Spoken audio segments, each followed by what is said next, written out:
नमस्कार, आदाब, सत श्री अकाल, राम राम, खमा गणी दोस्तों। मैं रजनी स्वागत करती हूँ आपका हमारे चैनल द सक्सेस में। तो जहाँ से कल हमने छोड़ा था वहाँ से ही शुरू करते हैं। वो एक्चुअली लास्ट में कोई आ गया था कल वीडियो बनाते बनाते, तो ध्यान उसी में लग गया, तो एक्सप्लेन नहीं कर पाई आपको। पी तरंगों का छाया क्षेत्र जो हम पढ़ रहे थे, या फिर भूकंपीय तरंगों का छाया क्षेत्र हम लोग पढ़ रहे थे।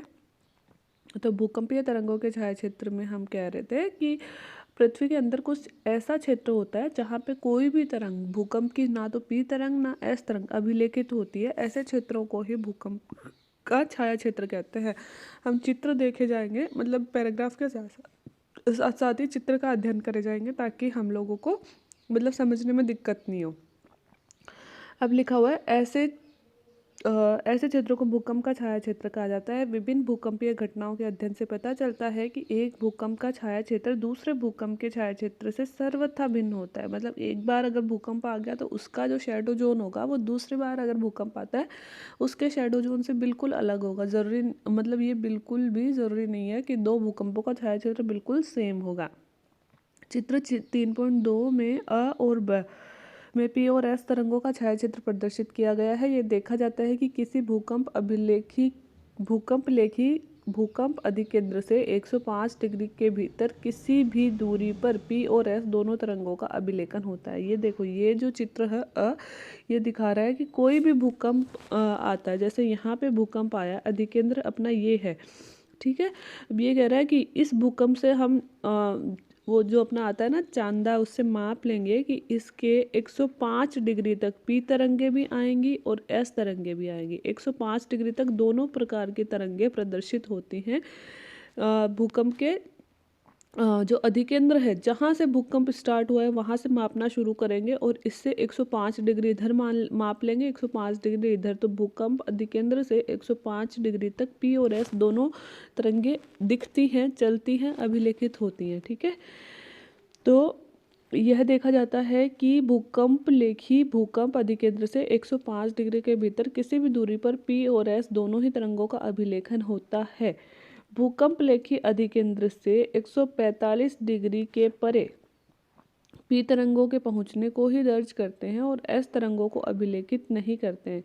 ये कह रहा है कि भूकंप लेखी अभिकेंद्र से 145, यहाँ से इस बिंदु से हम जब 145 मापेंगे, ये 145 है ना, और इधर अगर मापेंगे तो ये 145 है। 145 के अंदर सिर्फ और सिर्फ पी तरंगे ही हमको दिखती हैं, एस तरंगे हमको नहीं दिखती हैं।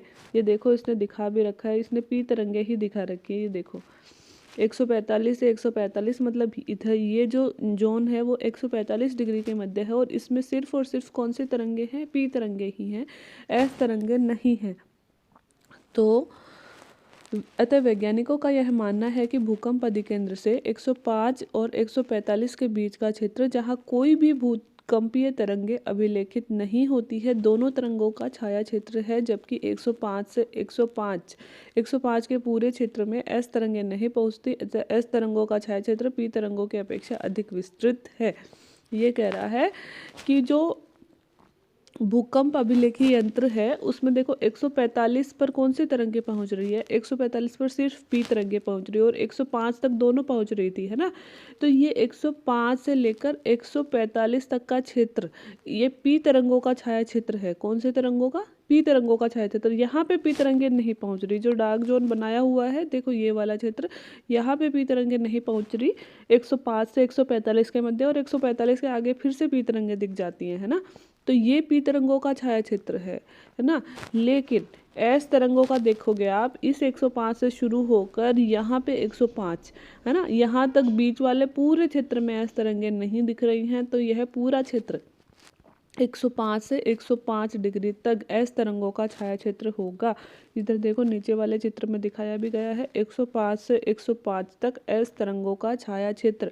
तो अगर हमसे पूछा जाए पी तरंगों का छाया क्षेत्र कौन सा है, तो पी तरंगों का 105 से लेकर 145 सॉरी 105 से लेकर 145 तक, और एस तरंगों का छाया क्षेत्र हमसे पूछा जाए तो 105 से 105 तक एस तरंगों का छाया क्षेत्र है। इससे हमें पता चलता है कि पी तरंगों का छाया क्षेत्र अपेक्षाकृत छोटा होता है, जबकि एस तरंगों का छाया क्षेत्र अपेक्षाकृत बड़ा होता है।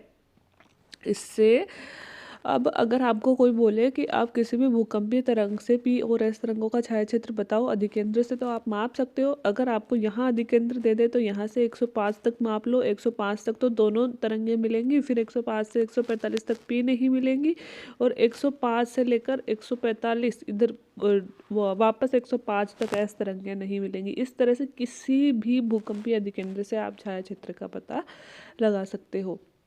भूकंप अधिकेंद्र के 105 से 145 डिग्री तक पी तरंगों का छाया क्षेत्र एक पट्टी के रूप में पृथ्वी के चारों तरफ प्रतीत होता है। एस तरंगों का छाया क्षेत्र न केवल विस्तार में बड़ा वरन एक पृथ्वी के 40% भाग से भी अधिक है। अगर आपको भूकंप अधिकेंद्र का पता है तो आप किसी भी भूकंप का छाया क्षेत्र रेखांकित कर सकते हैं ना। अब तो हम पढ़ेंगे भूकंपों के प्रकार। तो भूकंप कितने प्रकार के होते हैं वो हम देखते हैं। पहला है सामान्य विवर्तनिकी भूकंप या फिर टेक्टोनिक अर्थक्वेक्स।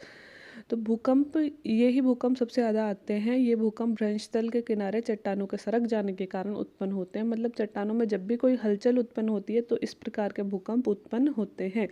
एक विशिष्ट वर्ग के विवर्तनिकी भूकंप को ही ज्वालामुखी जन्य भूकंप कहा जाता है। ये भूकंप अधिकांशतः सक्रिय ज्वालामुखी क्षेत्रों में तक ही सीमित रहते हैं। तो जिन क्षेत्रों में ज्वालामुखी आते रहते हैं, सक्रिय ज्वालामुखी आते हैं, उन क्षेत्रों में किस तरह के भूकंप आते हैं? विवर्तनिकी भूकंप आते हैं। ठीक है। तीसरा है खनन क्षेत्रों में कभी कभी, तो दो हमने पढ़ लिए, विवर्तनिकी भूकंप और ज्वालामुखी भूकंप। खनन क्षेत्रों में कभी कभी अत्यधिक खनन कार्य से भूमिगत खानों की छतें ढह जाती हैं जिससे हल्के झटके महसूस किए जाते हैं। इन्हें नियात भूकंप कहते हैं। तो नियात भूकंप क्या होते हैं? खनन की वजह से जो भूकंप आते हैं उनको नियात भूकंप कहते हैं।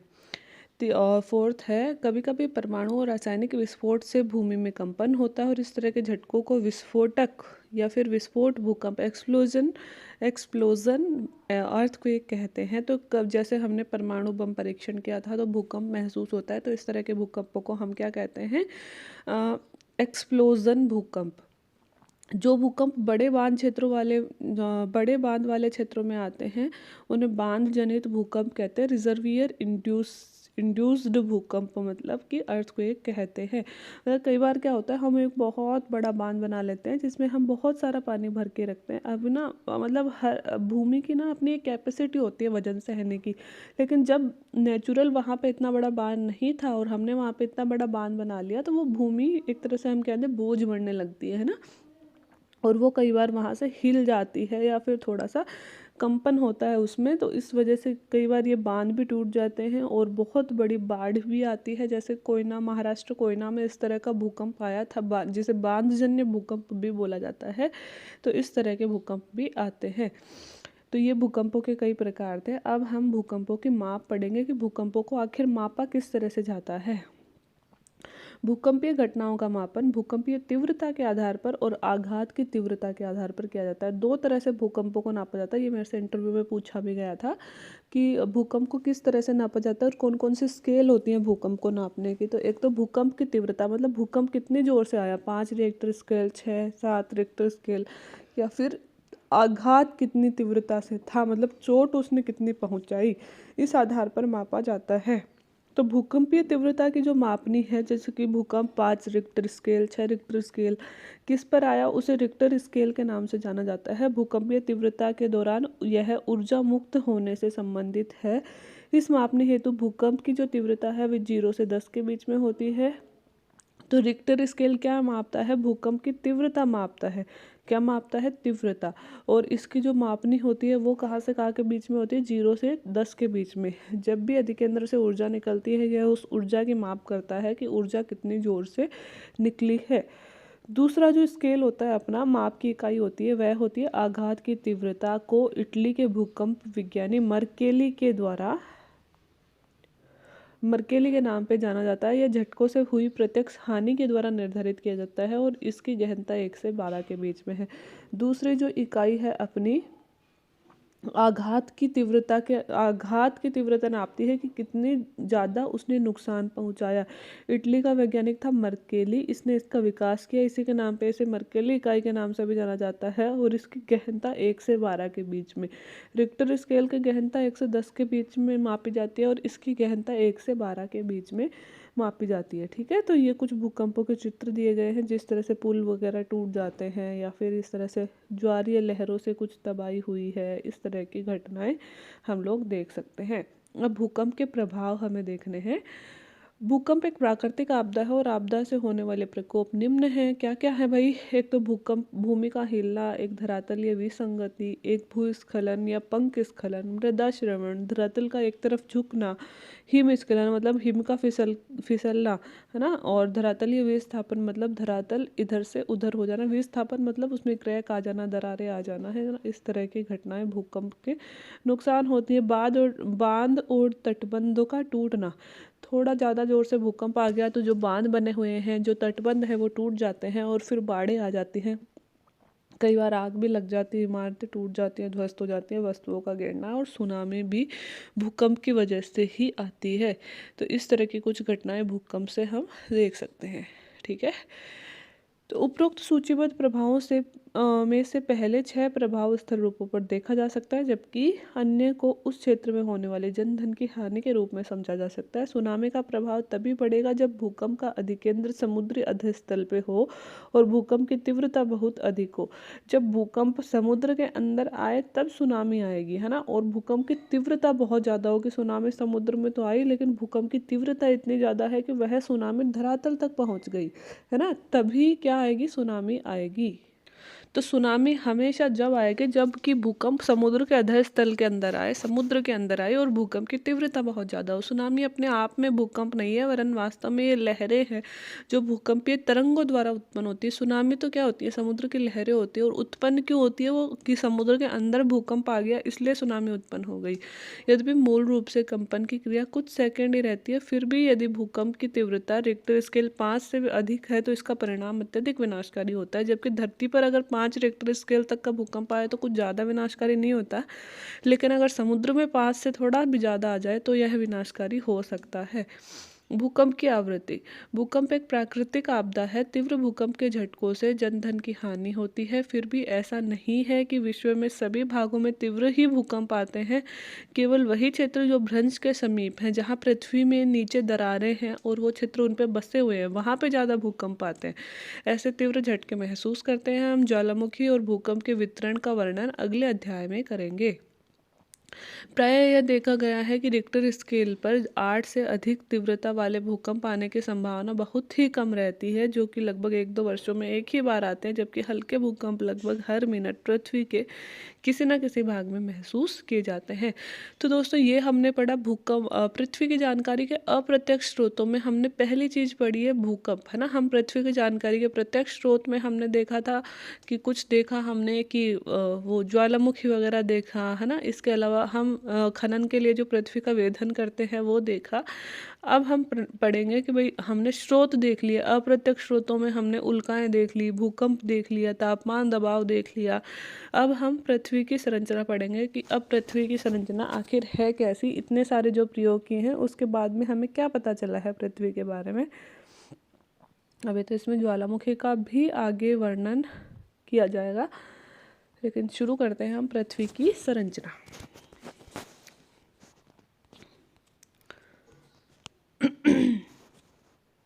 कहाँ गया?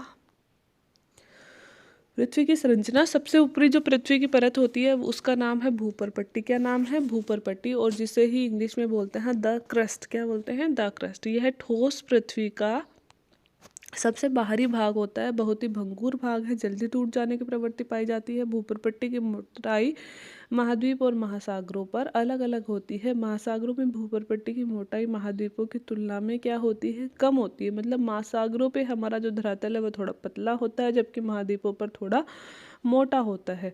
महासागरों के नीचे इसकी औसत मोटाई 5 किलोमीटर है, जबकि महाद्वीपों के नीचे इसकी औसत मोटाई कितनी है? 3 किलोमीटर है। मुख्य पर्वतीय श्रृंखलाओं के नीचे मोटाई और भी ज़्यादा होती है। हिमालय पर्वत श्रेणियों के नीचे भूपरपट्टी की मोटाई 70 किलोमीटर तक है।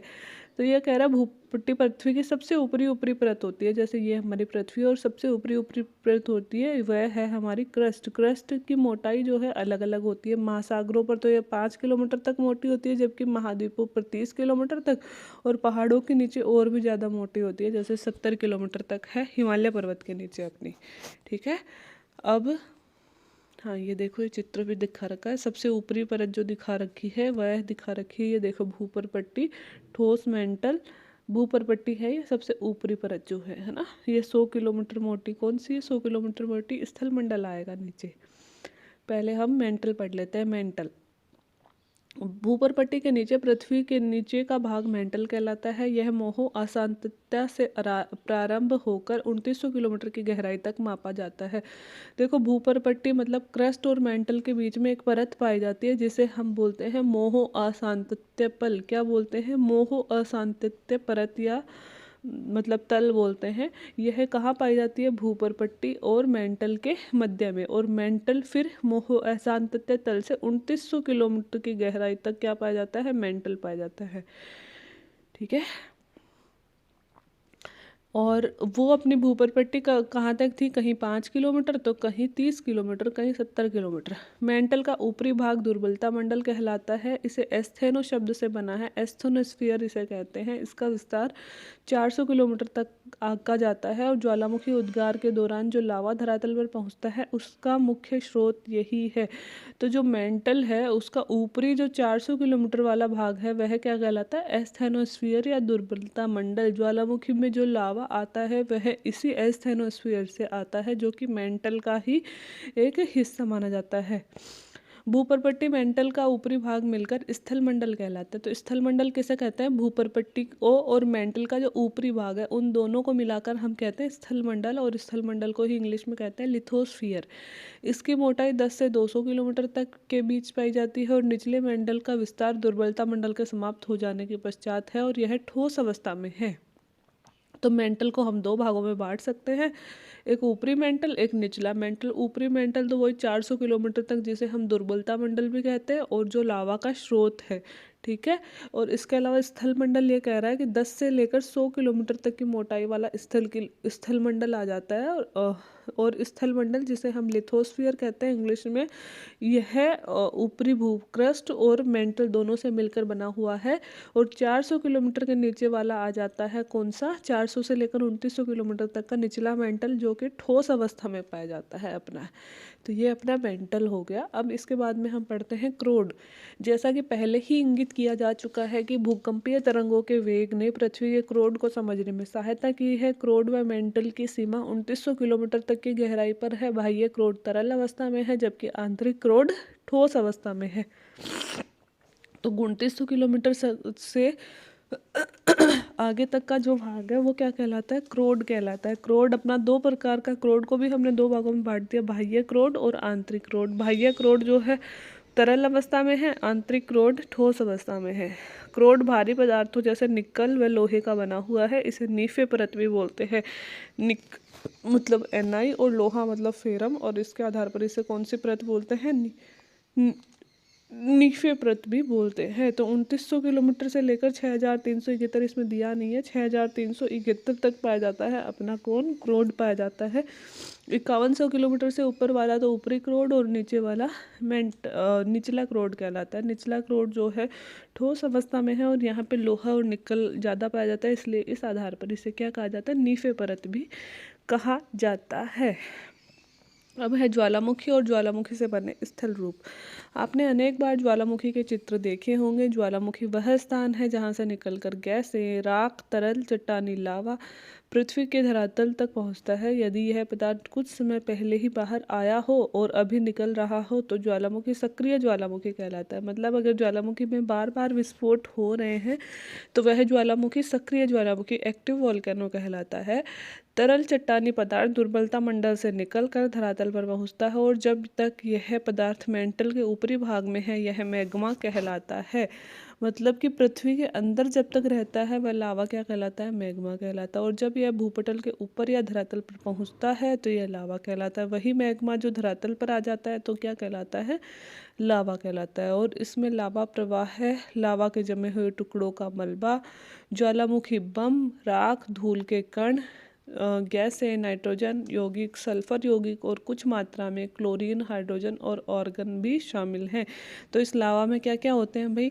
इस लावा देखो पृथ्वी के अंदर जब तक रहता है तब तक मैग्मा कहलाता है। जैसे ही धरातल पे आता है तो यह लावा कहलाता है। और लावा में क्या होते हैं? चट्टानों के टुकड़े, है ना, बम, राख, धूलकण और कई तरह की गैसें जैसे नाइट्रोजन, सल्फर और कुछ मात्रा में क्लोरीन, हाइड्रोजन, ऑर्गन। हमसे ना एक बार नेट में पूछा भी गया था कि आपकी ज्वालामुखी के समय निकलने वाली प्रमुख गैसें कौन सी हैं, ये पूछा गया था ना। तो थोड़ा सा देख लेना। ज्वालामुखी उद्गार की प्रवृत्ति और धरातल पर विकसित आकृतियों के आधार पर ज्वालामुखियों को वर्गीकृत किया जा सकता है। कुछ मुख्य ज्वालामुखी निम्न प्रकार के होते हैं, तो वो हम पढ़ लेंगे कल, क्योंकि आज वीडियो अपना ज़्यादा लंबा हो जाएगा। तो आज के लिए इतना ही। वीडियो देखने के लिए थैंक यू सो मच। अगर वीडियो अच्छे लग रहे हैं तो please do like, share and subscribe my channel. बाकी बाय बाय।